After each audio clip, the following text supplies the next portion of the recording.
बिहार के सीतामढ़ी जिले से बेहद ही दर्दनाक खबर सामने आई है।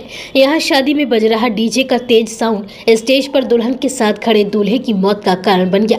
डीजे की तेज आवाज से दूल्हे को बेचैनी होने लगी और फिर वह स्टेज पर ही बेहोश होकर गिर पड़ा और जब तक दूल्हे को अस्पताल ले जाया गया तब तक उसकी मौत हो चुकी थी।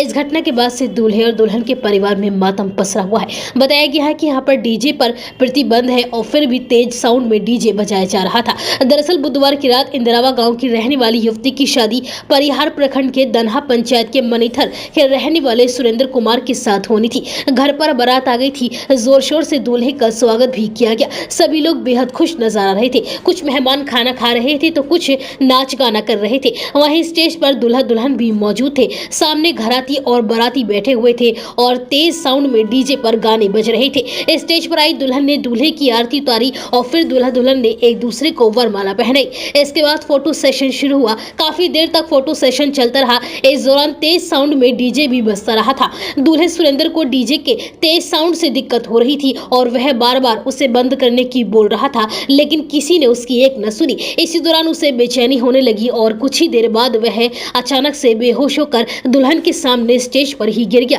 पहले तो लोगों ने दूल्हे सुरेंद्र को जगाने की बहुत कोशिश की, मगर उसे जब होश नहीं आया तो फिर उसे तत्काल स्थानीय अस्पताल ले जाया गया। अस्पताल ले जाए जाने पर सुरेंद्र बेहोश था। यहां जांच के बाद डॉक्टर ने उसे सीतामढ़ी के लिए रेफर कर दिया, मगर अस्पताल पहुंचने से पहले ही सुरेंद्र की मौत हो गई। जैसे ही सुरेंद्र की मौत की खबर दोनों परिवारों को हुई तो मातम छा गया। जिस युवती से सुरेंद्र की शादी होनी थी उसका घर बसने से पहले ही उजड़ गया। दूल्हे की मौत की खबर सुनते ही दुल्हन बेसुध हो गई। वहीं सुरेंद्र के गाँव में भी खबर के बाद से मातम पसरा हुआ है। लोगों का कहना है कि सब कुछ ठीक ठाक था और अचानक से दूल्हे को बेचैनी हुई और फिर उसकी मौत हो गई।